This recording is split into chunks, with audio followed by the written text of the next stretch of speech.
ഈ ഒരു ആഴ്ചത്തെ ചില അനുഭവങ്ങളുടെ വെളിച്ചത്തിൽ കുറച്ച് കാര്യങ്ങൾ പറഞ്ഞിട്ട് ഞാൻ പെട്ടെന്ന് പോവേ. അത്യാവശ്യമെന്ന് തോന്നിയ കാര്യങ്ങളാണ്.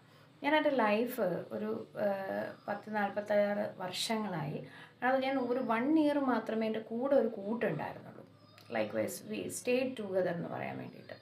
അപ്പോൾ ഞാൻ മനസ്സിലാക്കിയ ഒരു കാര്യം എന്തെന്ന് വെച്ചാൽ, നമ്മൾ ഒറ്റയ്ക്കാണെങ്കിൽ we need some struggles to understand the people around. എനിക്കൊരു സ്വഭാവം ഉണ്ടായിരുന്നു. 25 വർഷവും 30 വർഷമൊക്കെ ആയിട്ട് നമ്മളെ ചതിച്ചുകൊണ്ടിരിക്കുന്ന മനുഷ്യരെ എനിക്കറിയാം, എൻ്റെ കൂട്ടത്തിലുണ്ട്. പക്ഷെ എനിക്കൊരു മോശ സ്വഭാവമാണ്. ഞാൻ അവരുടെ കൂടെ തന്നെ നിൽക്കും. Let them, because we love dum, that's why. Let them alone. അവിടെ നിന്ന് ഞാൻ രക്ഷപ്പെടണമെങ്കിൽ ദൈവം അവരെ ചവിട്ടി പുറത്താക്കണം. എങ്കിലേ ഞാൻ അവിടെ നിന്ന് ഇറങ്ങത്തുള്ളൂ. ഞാൻ ഇറങ്ങത്തില്ല ഞാനായിട്ട്. അപ്പോൾ ഞാനിപ്പോൾ ഇറങ്ങി കുറേ ഇടങ്ങളിൽ നിന്ന്. അപ്പോൾ ഞാൻ മനസ്സിലാക്കിയത്, നിങ്ങൾ ഒറ്റപ്പെട്ടു പോകുന്നെങ്കിൽ നിങ്ങളുടെ കൂടെ ഉള്ളവരെ നിങ്ങൾക്ക് മനസ്സിലാക്കണമെങ്കിൽ ദൈവം നിങ്ങൾക്ക് 5 നയാ പൈസ കയ്യിലില്ലാത്ത തെണ്ടിപ്പറക്കി കുത്തുവാള എടുക്കുന്നൊരു 4-5 വർഷങ്ങൾ തരും.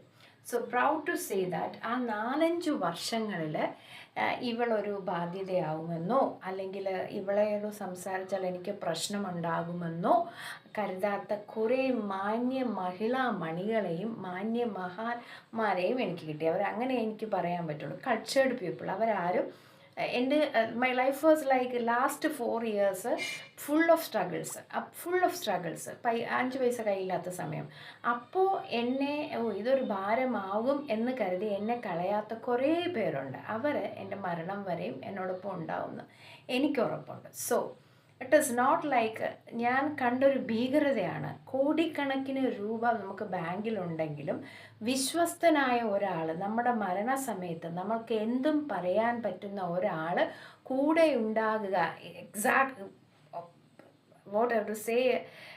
പൈസ നമുക്ക് വേണം, മസ്റ്റാണ്. പൈസ ഉണ്ടെങ്കിൽ നമുക്ക് കോൺഫിഡൻസ് ഉള്ളൂ, ജീവിതമുള്ളൂ, ആളുകൾ നമ്മളെ അംഗീകരിക്കത്തുള്ളൂ. I respect money, I love money. പക്ഷേ we need one person, at least one person അത് നമ്മളെ ചതിക്കില്ലെന്നും നമ്മുടെ പൈസ കണ്ടല്ല നമ്മുടെ കൂടെ അത് അണ്ടർസ്റ്റാൻഡ്. എനിക്ക് ഇത്രയും സ്ട്രഗിൾസ് വന്നപ്പോൾ ചിലരൊക്കെ എൻ്റെ മുഖത്തൊക്കെ ചുമ്മാതല്ലടി നിനക്ക് വന്നതെന്നൊക്കെ പറഞ്ഞിട്ടുണ്ട്. അപ്പോൾ ഞാനൊന്ന് വിഷമിച്ചിട്ടുണ്ടായിരുന്നു. പക്ഷെ ഇപ്പം മനസ്സിലായി, എനിക്ക് കുറച്ച് നിധികൾ കിട്ടാൻ വേണ്ടിയിട്ടാണ്, നല്ല മനുഷ്യരെ കിട്ടാൻ വേണ്ടിയിട്ടാണ് എനിക്ക് ആ സ്ട്രഗിൾസ് വന്നതെന്ന്. So at the end, if you have lot of money in the bank, the fight will be for that money, not for the love. The fight will be, അവിടെ ഉണ്ടാകുന്ന യുദ്ധങ്ങളെല്ലാം പൈസയ്ക്ക് വേണ്ടിയായിരിക്കും, നിങ്ങൾക്ക് സ്നേഹം തരാനുള്ളതായിരിക്കില്ല. Okay, by.